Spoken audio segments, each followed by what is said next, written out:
vous allez bien. Moi je vais super bien par la grâce de mon Jésus. Aujourd'hui je vais vous proposer une vidéo qui, comme le dit le titre, parle de comment étudier en France. Comment j'ai eu l'idée de cette vidéo? Tout simplement, moi je suis arrivée en France par le biais de Campus France. Je postulais, j'étais à la recherche de vidéos, enfin je faisais des recherches sur YouTube, sauf que je trouvais pas forcément des vidéos qui me correspondaient. À savoir qu'il y avait des vidéos en arabe. Comment vous dire que je parle pas arabe, donc c'était un peu compliqué. Je me suis dit, vas-y Ariane, fais une vidéo comme ça, tu pourras aider certaines personnes. Donc, j'aimerais ajouter que je ne suis pas professionnelle. Tout ce que je vais vous dire, c'est des choses que j'ai expérimentées, c'est-à-dire, c'est mon expérience, rien de plus. Si vous avez des choses à ajouter, vous pouvez le dire en commentaire. Et aussi, c'est ma première vidéo officielle sur YouTube, c'est-à-dire une vidéo où je développe vraiment sur un thème ou un sujet. Donc si vous avez des conseils à me donner, n'hésitez pas, je suis preneuse. Et là on est vraiment en plein dans la campagne Campus France, en tout cas chez moi en Côte d'Ivoire. Donc je pense que la vidéo elle est bienvenue. On y va. Alors on va commencer. Je vais m'armer dans mon petit bouquin où j'ai noté des trucs. Du coup je vais regarder un petit peu en bas des fois. N'ayez pas peur. Pour commencer, moi je vais dire, faut mettre Dieu au devant de tout, c'est-à-dire en toute chose, faut lui confier le projet. Faut pas courir à aller faire quoi que ce soit, genre qui est pas sans avoir la conviction, tout simplement, vous voyez. Et voilà. Faut croire en soi, faut avoir confiance en soi, avoir confiance qu'on peut le faire, tout simplement. Il faut être courageux, parce que en fait, c'est vous qui allez créer une page, c'est vous qui allez créer un compte, c'est vous qui allez remplir un compte, c'est vous qui allez faire tout le processus, vous voyez, c'est vous qui allez passer un entretien, vous voyez. C'est vrai que des fois on se dit que vas-y, j'ai une pote qui est en France, elle est passée par là, je vais lui demander comment elle a fait, je vais m'aider d'elle et tout, je vais lui demander de m'ouvrir ma page. Mais non, c'est pas la bonne idée. Franchement, moi je vous conseillerais pas ça, parce que vous allez être paresseux, tout simplement. Parce que même à l'université, même quand on arrive dans un autre pays, il y a les démarches administratives, il n'y a plus les parents. Donc faudrait déjà que chez nous on puisse essayer de s'approprier la manière de faire des démarches, tout simplement, de remplir des papiers, de remplir des critères. Donc voilà, soyez vraiment courageux, soyez entreprenant, parce que même devant l'agent Campus France, il va voir que vous êtes entreprenant, il va voir qu'on n'est pas en train de prendre un étudiant paresseux, parce que ça compte, moi je pense. Parce que pourquoi on fait un face-à-face sinon? Faut créer son compte Pastel Diplomatie. Pastel Diplomatie, je crois c'est une appellation qu'ils ont donnée, tout simplement. Tu vas te créer un compte déjà, tu vas remplir les champs, tu vas donner tes informations, quelle étude tu fais, quelle étude tu veux faire et quel diplôme tu as déjà, tu vois. Tu vas remplir tout ça et après ça, tu vas recenser tout ce que tu as eu comme formation, c'est-à-dire tu vas faire un CV et une lettre de motivation, parce que tu es en train de postuler à une université. C'est comme si tu es en train de postuler chez un employeur, vous voyez. Et là, ce qui est bien dans ça, c'est que ça nous aide à nous mettre dans le mood de je postule, vous voyez. Il y a des personnes qui vont me dire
Quand tu fais ta lettre, moi je trouve pas ça super super.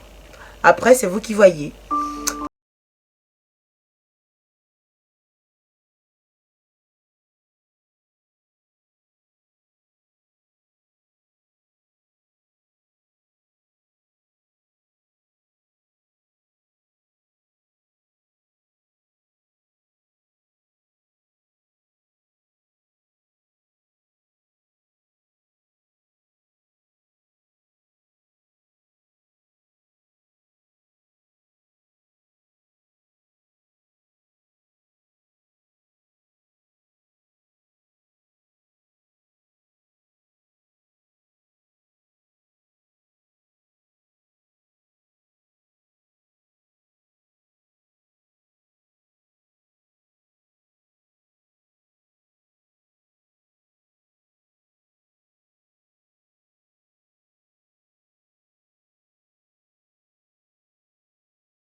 Je pense sa procédure, hein.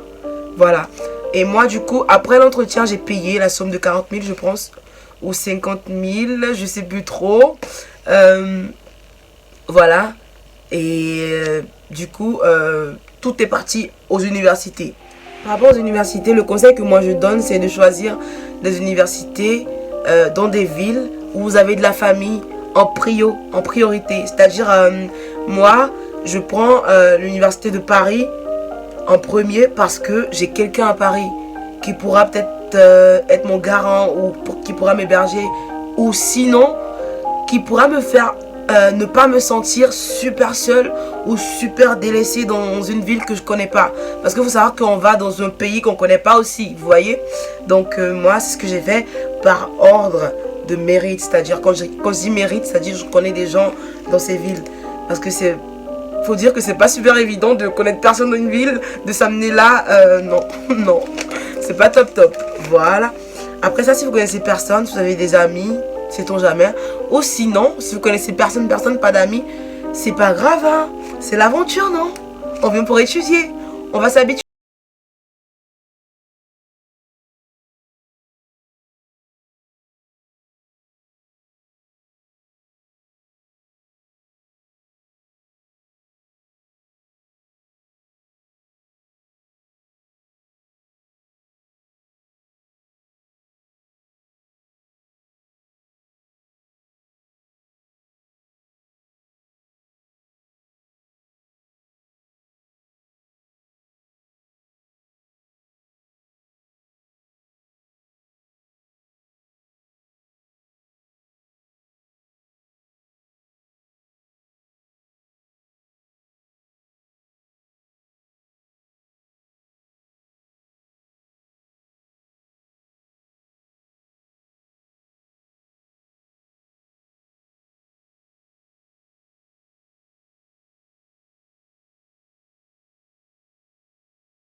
quand la nourriture va vous manquer, quand la chaleur va vous manquer, vous verrez bien. Hein.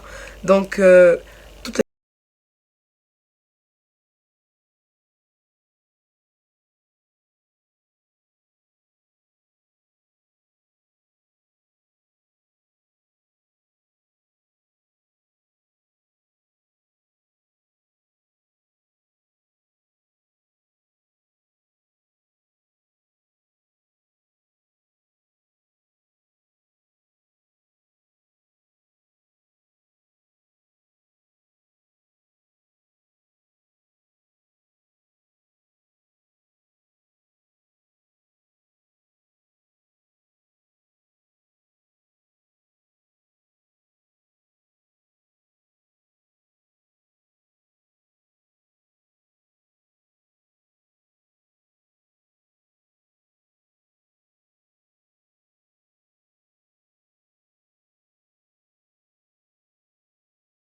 et on se dit à bientôt.